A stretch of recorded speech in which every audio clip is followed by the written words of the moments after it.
दोष देखने का जिसके अंदर स्वभाव न बढ़ जाएगा। अगर दोष देखने का स्वभाव बन जाएगा तो अच्छे व्यक्ति में भी आपको दोष ही दिखाई देगा, दोष ही दिखाई देगा। अपने स्वभाव को बदलो। सुदामा कभी किसी के सामने हाथ नहीं फैलाए। उनको लगता था किसी के सामने हाथ फैलाएंगे ना तो हमारे कन्हैया का अपमान हो, क्योंकि हम उसके भगत हैं ना। क्योंकि वो जानते हैं कि मांगो उसी से जो दे दे खुशी से और कहे ना किसी से। ऐसे केवल हमारे ठाकुर जी ही हैं। भगवान को छोड़कर के इस संसार में ऐसा कोई जन्मा नहीं। आप किसी के पास आइए, हाथ फैलाइए, पहली बात तो वो देगा तो पूरे मोहल्ले में वो चिल्लाएगा 2-3 दिन के अंदर में। पूरे मोहल्ले में जाकर के बोलेगा अरे हम इतना दे दिए, हम इतना दे दिए, उसको दिए हैं, उसको दिए हैं। मत फैलाओ किसी के सामने हाथ। फैलाना ही है तो गोविंद के सामने फैलाओ। वो एक बार दे दे, दोबारा फैलाने की जरूरत नहीं पड़ेगी, वो इतना दे देगा। और दुनिया वालों के फैलाओगे तो आज इसके पास, फिर कल उसके पास, परसों उसके पास, फिर उसके पास, ऐसे ही जीवन व्यतीत होगा। सुदामा कहते हैं अगर जगत के सामने हाथ फैलाएंगे ना तो कृष्ण का अपमान होगा। कैसे? अपने पति को छोड़ करके पर पुरुष के सामने हाथ फैलाए तो उसके पति का अपमान है कि नहीं, बताना है ना। उसको जो कुछ भी चाहिए, उसको चाहिए कि वो अपने पति से ही याचना करे। अगर हम कहते हैं कि हम भगवान के भक्त हैं तो ध्यान रखना, संसार में जगत में किसी के सामने हाथ मत फैलाना। अगर मांगना तो गोविंद से मांगना। जैसे वो आपको 1-1 करोड़ की किडनी दिया है तो का 2-4 लाख नहीं दे सकता। खूब आराम से किडनी सेल कर दो, बढ़िया आराम से खाओ पियो मस्त रहो। एक किडनी से भी जी लेंगे, क्या दिक्कत है, जीवन तो चली जाएगा, कोई फर्क नहीं। बहुत आइटम आपको दे रखा है पहले से, 1-1 तो सेल करते रहो, आप जी आप आनंद से मजा लेते रहो, क्या दिक्कत है। बोल इसलिए रहे हैं कि ये जाकर के घर पे सोचना कि जो हमको मिला है क्या उसके लायक हम हैं, क्या उसके लायक हैं हम। अरे तूने मुझे मालिक बहुत कुछ पहले से दिया है और हमको नहीं चाहिए। पहले अपनी योग्यता को देखें कि जितना मिला है क्या उस अनुसार से हम भजन करते हैं। अच्छा, दिन में 100 बार नाम कौन कौन भगवान का लेता है? ईमानदारी से बताना, पंडाल में भगवान के सामने बैठे झूठ मत बोलना। 100 बार रोज भगवान का नाम कौन लेता है? बस इतने लोग बैठे हैं, इतनी बड़ी शरीर लेकर के 100 बार भगवान का नाम नहीं ले रहे हो। सोचो, बदल करके भजन मार्ग में अपने स्वभाव को लगाना है। सुदामा कभी किसी के सामने हाथ नहीं फैलाया, कभी। बहुत दुखी रहते थे। भगवान इंतजार करते करते थक गए। भगवान कहे सुदामा आएगा नहीं, अब हम ही को जाना पड़ेगा। सुदामा एक ब्राह्मण, भगवान एक ब्राह्मण का रूप धर करके आए, कमंडल लेकर के, भिक्षाम देहि भिक्षाम देहि। सुशीला बैठी थी दरवाजे पर, अंदर सुदामा माला जप कर रहे थे। भगवान की आवाज को सुन करके सुशीला उठी और उठ करके जाकर के ब्राह्मण देवता से कहती है ऐसा है कि मैं आपको कुछ भिक्षा नहीं दे सकती। बोले क्यों? बोले हमारे घर में सूतक पड़ गया है। सूतक पड़ गया?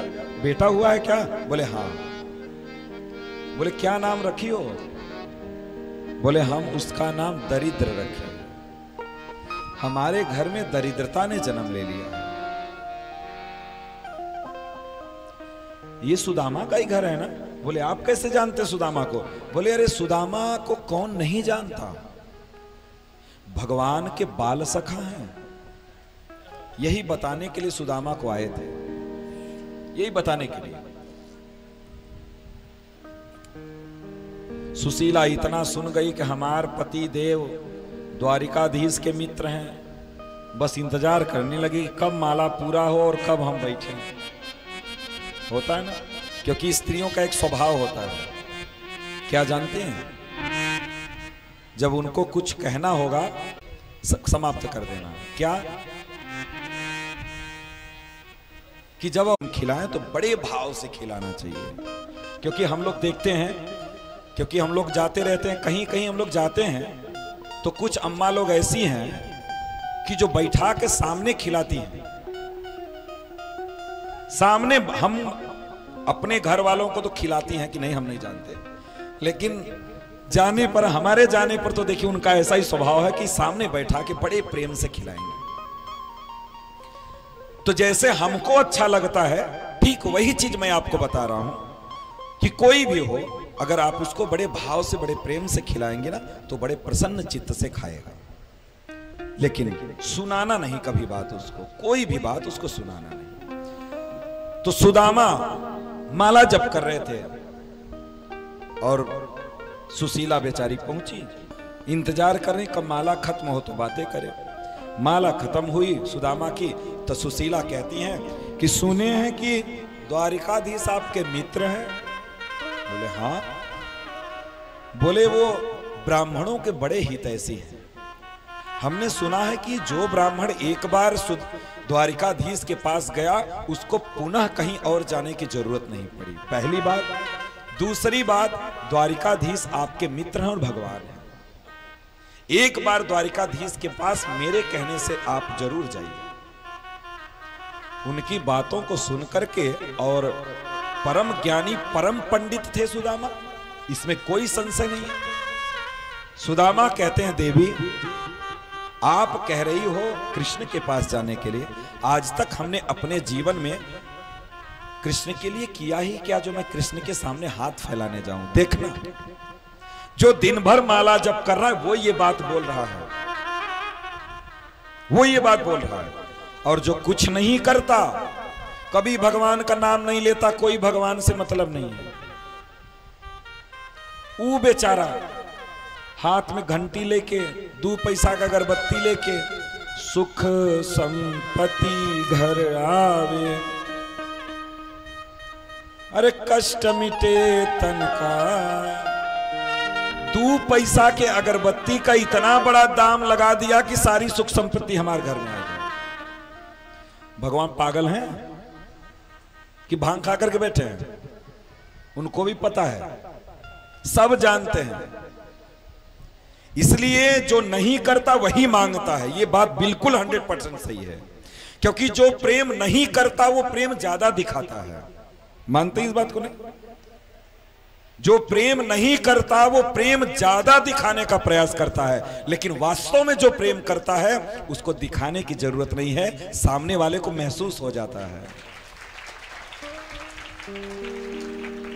अगर कोई पूछे आपसे, मां से पूछे कि आप अपने बेटे से कितना प्रेम करती हो, क्या कोई मां है जो बता सकती है? कोई पैमाना है प्रेम के? कोई पैमाना नहीं। वो ये नहीं बता पाएगी कि हम अपने बेटे को कितना प्रेम करते हैं, लेकिन महसूस आपको हो जाएगा कि कितना मां प्रेम करती है अपने बच्चे। इसलिए जो नहीं करता वो ज्यादा दिखाने का प्रयास करता है, और जानना कि जो ज्यादा दिखाने का प्रयास कर रहा है उसके अंदर कहीं ना कहीं खोट है, कहीं ना कहीं स्वार्थ उसके अंदर छिपा हुआ है। और जिस दिन स्वार्थ की पूर्ति होगा, ऐसे तुमको निचोड़ करके और खूंटी पे टांग देगा तुम। ये संसार की यही रीति है। इसलिए प्रेम करने वाला कभी आपको दिखाएगा नहीं, कभी आपको बताएगा नहीं कि मैं तुमसे प्रेम करता हूं। वो इतना प्रेम करेगा कि आपके हृदय तक उसकी आवाज बिना कहे पहुंचेगी, बिना कहे पहुंचेगी। ये बात आप अपने दिमाग में एकदम बैठा लो, एकदम। जो भगवान से वास्तव में प्रेम करता है उसको मांगने की आवश्यकता ही नहीं है। आपका 10 साल का बच्चा कभी कहता है क्या पापा ड्यूटी जाओ, नहीं फीस कहां से जमा करोगे? कहता है क्या? नहीं कहता। उसको पता है कि उनका काम है, वो जानेंगे कि जूता कहां से आएगा, मोजा कहां से आएगा, कॉपी किताब कहां से आएगी, फीस जमा करना है कि नहीं, वो उनकी जिम्मेदारी है। हमारी जिम्मेदारी है जो वो बोल रहे हैं वो करना। पिताजी कह रहे हैं स्कूल जाने के लिए, वो करना, आज्ञा का पालन करना, पुत्र बन करके रहना, ये मेरा धर्म है। बाकी जिम्मेदारी छोड़ दीजिए पिता पर। कहां से फीस आएगा, कहां से कपड़ा आएगा, कहां से जूता चप्पल आएगा, उसकी जिम्मेदारी है। ठीक ऐसे ही व्यवहार में भगवान के साथ करना चाहिए। जो भगवान कह रहे हैं उनके नियम का पालन करो, बाकी छोड़ दो उनके ऊपर।